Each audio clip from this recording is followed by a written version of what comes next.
Today, we're covering some safe, minimal risk stretches and exercise that you can do while pregnant to help keep you active and help you along your terms.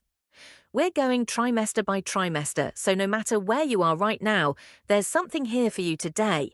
The first trimester, weeks 1 through 13, can feel like the cruelest joke. You're exhausted, maybe nauseous, and someone is still telling you to exercise. I know. When I was in the thick of week 8, even walking to the kitchen felt like a feat. But here's the thing nobody tells you. Even 10 minutes counts. A short walk around the block is a real workout in the first trimester. It gets blood moving, lifts your mood, and won't drain what little energy you have left. Cat-cow is one of the best moves for the first trimester, and honestly for all of pregnancy. You get on all fours, arch your back up like a cat, then drop your belly and lift your chest like a cow. It loosens your spine, eases early back tension, and takes about 60 seconds.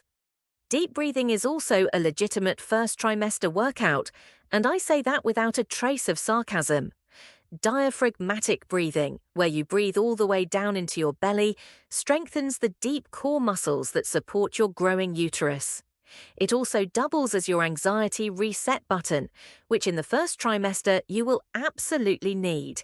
Here's what to skip in the first trimester. Anything that puts you flat on your back for a long stretch, high heat environments like hot yoga, contact sports, and anything with a serious fall risk. Your center of gravity shifts fast, and your balance is already less reliable than you think. Then the second trimester arrives, weeks 14 through 27, and for a lot of us it feels like coming up for air. The nausea lifts a bit, the energy comes back, and suddenly you actually want to move again. This is the golden window for prenatal yoga and low-impact strength work. Warrior 1 and Warrior 2, classic yoga standing poses, are brilliant in the second trimester. You plant your feet wide, bend one knee and hold. They build leg and hip strength, open the hips, and the wide stance accommodates your growing bump perfectly. Modified versions with a chair nearby for balance work just as well. Squats are your best friend in the second trimester, and honestly through the whole pregnancy. They strengthen the pelvic floor and the legs, and they mimic the exact position your body may need during labor.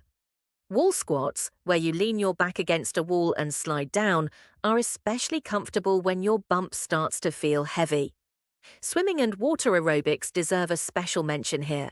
The water takes the weight off your joints, supports your bump, and lets you move in ways that dry land just won't allow by week 20. If you have access to a pool, the second trimester is the time to use it. But here's the part nobody really warns you about. Your body will tell you when to stop. And in pregnancy, you have to actually listen.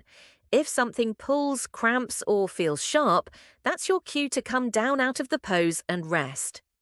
The rule I lived by was, if you can hold a conversation while doing it, you're in the right zone. There are a few signs that mean stop and call your provider. Chest pain, dizziness that doesn't pass, heavy vaginal bleeding, or contractions before 37 weeks while you're exercising. These are rare, but they're the ones worth knowing. If any of those happen, stop moving, sit down and cool. Now, the third trimester, weeks 28 to 40, is a whole different game. Your bump is big, your back aches, and getting off the floor sometimes requires a small miracle. The goal shifts from building strength to maintaining it, supporting your joints, and getting your body ready for labor. Pelvic floor exercises, you might know them as Kegels, are the quiet heroes of the third trimester. Your pelvic floor is the group of muscles that holds everything up inside your pelvis, and it does a lot of work during labor and recovery. Squeeze, hold for 5 seconds, release, 10 rounds a few times a day, and you're done. Supported child's pose, where you kneel, spread your knees wide to make room for your bump, and lower your forehead onto a folded blanket or bolster, is one of the most relieving things you can do in the third trimester. It decompresses your lower back, opens your hips, and genuinely feels like putting down a very heavy bag. If you can find a local prenatal yoga class in the third trimester, go. Instructors trained in prenatal yoga know exactly which modifications to offer your bump. And there's something genuinely grounding about being in a room full of other pregnant people. I cried a little in my first class, and I am not ashamed of that at all. No matter what trimester you're in, two things never change.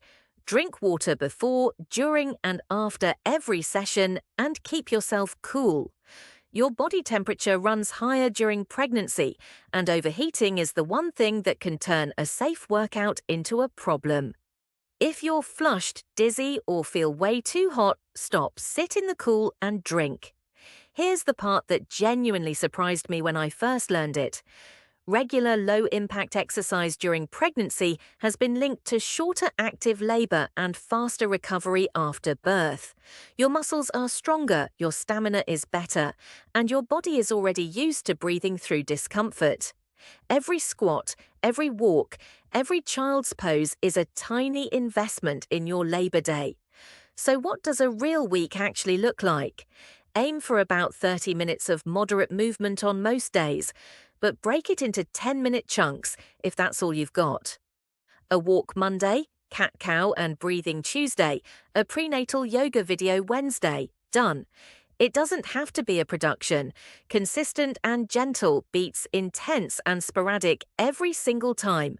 And if some weeks all you managed was a short walk and some deep breaths on the couch, that counts. Growing a human being is already the hardest workout your body has ever done, and showing up for even a little bit of intentional movement on top of that, that's you taking care of yourself and your baby at the same time. That is enough. So remember, the most advanced prenatal yoga pose is the one where you actually rest when you need to. Your baby fully approves. If you found this helpful, be sure to hit the subscribe button.